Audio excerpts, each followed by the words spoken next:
ডিভোর্সের পরে আমার স্বামী আমার হাতে একটা চিঠি দিয়ে বলল, আজ থেকে 6 মাস পরে তুমি এই চিঠিটা খুলে পড়বে। তখন আমি তাকে বললাম, লাগবে না আপনার চিঠি। যেখানে আপনিই জোর করে আমাকে ডিভোর্স দিলেন, সেখানে আমি আপনার চিঠি নিয়ে কি করব।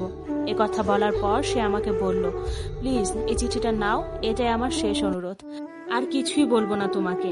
ইচ্ছা না থাকা সত্ত্বেও তখন আমার চিঠিটা নিয়ে ব্যাগে রাখতে হলো। সবাই বলতে পারেন আমার ডিভোর্স কেন হলো।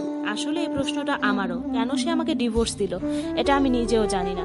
তো আমাদের দুজনের ডিভোর্স হওয়ার পর যখন আমি বাসায় আসতেছিলাম, তখন লক্ষ্য করতেছিলাম আমার স্বামী কেমন জানি কান্না করতেছে। মনে মনে ভাবলাম, যা ইচ্ছা করুক তো, আমাকে নিজেই সে ডিভোর্স দিয়েছে। সে আমার স্বামী না, সে আমাকে ঠকিয়েছে। আজ থেকে ঠিক 4 বছর আগে আমি তার সাথে সম্পর্ক করে বিয়ে করেছিলাম, কিন্তু সে যে আমার সাথে এরকম করবে আমি কখনো ভাবতেও পারিনি। বাসায় আসার পর তো মা বাবা, আমার ননদ, আমার ভাবি সবাই আমাকে বকাবকি শুরু করলো। কেউ আমাকে ভালো চোখে দেখতো না। প্রতি রাতে ভাবতাম কি এমন করেছি আমি যে সে আমাকে ডিভোর্স দিল। অনেক কান্না করতাম, কান্না করতে করতে বালিশ ভিজে যেত। কখন যে নিজে ঘুমিয়ে যেতাম সেটাও ঠিক বলতে পারবো না। মাঝে মাঝে তো এমন হতো জাগতে জাগতে ফজরের আজানও দিয়ে দিত। এর মাঝে আমাদের বিবাহ বিচ্ছেদের 1 বছর হয়ে গেল। হঠাৎ করে মনে পড়লো আমার স্বামী তো আমাকে হাতে একটা চিঠি দিয়েছিল, যেটা 6 মাস পর খুলে পড়তে বলেছিল। মুহূর্তে আমি যে ব্যাগে চিঠিটা রেখেছিলাম সেখান থেকে বের করে পড়তে শুরু করলাম। চিঠিতে আমার স্বামী লিখেছিল, প্রিয় মারিয়া, আমাকে ক্ষমা করে দিও তোমাকে ডিভোর্স দেওয়ার জন্য। খুব ইচ্ছে ছিল তোমাকে নিয়ে শখের একটা নীড় বাঁধবো, কিন্তু সেটা আর হলো না। জানো মারিয়া, স্বপ্নটা আমার স্বপ্নই রয়ে গেল। তুমি না জানতে চেয়েছিলা কেন আমি তোমাকে ডিভোর্স দিলাম? তাহলে শোনো, আমার ব্লাড ক্যান্সার ধরা পড়েছিল।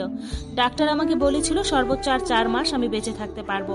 এরপর হয়তোবা দুনিয়াতে আমি থাকতেই পারবো না। কথাটা শোনার পর কি করব ভেবে পাচ্ছিলাম না। ভাবলাম যদি তুমি এ কথা জানতে পারো তাহলে আমার থেকে তুমি সব থেকে বেশি কষ্ট পাবে।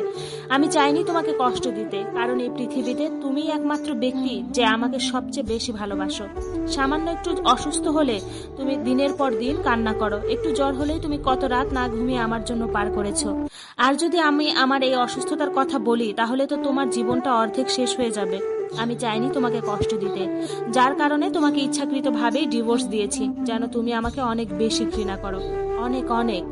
তোমার মন থেকে যেন একদমই চিরতরে মুছে ফেলো, আমার নামটাও যেন তোমার মুখে নিতে আর ভালো না লাগে। জানো মারিয়া, আমি তোমাকে অসম্ভব ভালোবাসি। তোমাকে ডিভোর্স দেওয়ার পর আমি অঝরে কান্না করেছি। কোনো কিছুই আমার আর করার ছিল না। তুমি আমার কাছে সেই লাল টুকটুকে একটা বউ, প্রিয়তমা স্ত্রী। আমার চোখে দেখা দুনিয়ার সব থেকে শ্রেষ্ঠ নারী হচ্ছ তুমি। তোমার মতো কাউকে আমি পাইনি। যদি আবার পুনর্জন্ম বলে কিছু থাকে আমি তোমাকেই চাইবো, কিন্তু সেটা তো আর সম্ভব না। জানো আপু, চিঠিটা পড়তে পড়তে আমি এমন এক জগতে হারিয়ে গিয়েছিলাম, মনে হচ্ছিল সেখান থেকে আর বেরিয়ে হতে পারবো না। জানো আপু, আমার জীবনের সবচেয়ে বড় ভুল কোনটা? সেটা হচ্ছে আমি যদি বাসায় এসে চিঠিটা খুলে পড়ে দেখতে পারতাম, তাহলে হয়তোবা সেই দিনই সবকিছু জেনে যেতে পারতাম। হয়তোবা শেষ কয়েকদিন আমি আমার স্বামীর সেবা যত্ন করে যেতে পারতাম। কিন্তু মনে এতটাই ঘৃণা ছিল যে চিঠিটা যে একবারের জন্য খুলে পড়ে দেখবো এটাও আমার মন থেকে টানতো না। জানো আপু, আমার স্বামী আমাকে খুব ভালোবাসতো। কোনো কারণে যদি আমি কোনোদিন রাগ করতাম, তাহলে আমার রাগ না ভাঙানো অবধি সে কখনো একটা দানাও মুখে নিত না। আমাকে যে কত ভালোবাসতো সে সব সময় আমাকে সাপোর্ট দিয়ে আসছে।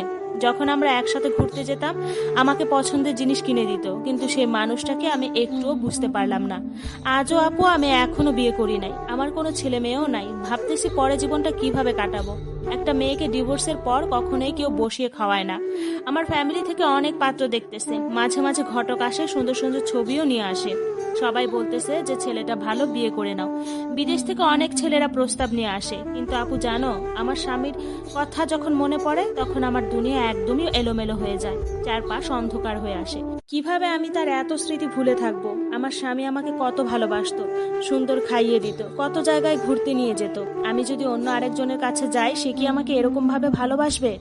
আপু তুমিই বলো। এতক্ষণ যে কথাগুলো শুনতেছিলেন সেগুলো একটা আপুর জীবন কাহিনী। আমরা মানুষ কতই অদ্ভুত, তাই না? আমরা না জেনে না বুঝে একটা মানুষকে ভুল বোঝা শুরু করি। আমাদের সবসময় উচিত অপর প্রান্তে যে ব্যক্তিটা আছে তার মনকে একটু বুঝে চল। ডিভোর্সের পরে আমার স্বামী আমার হাতে একটা চিঠি দিয়ে বলল, আচ্ছা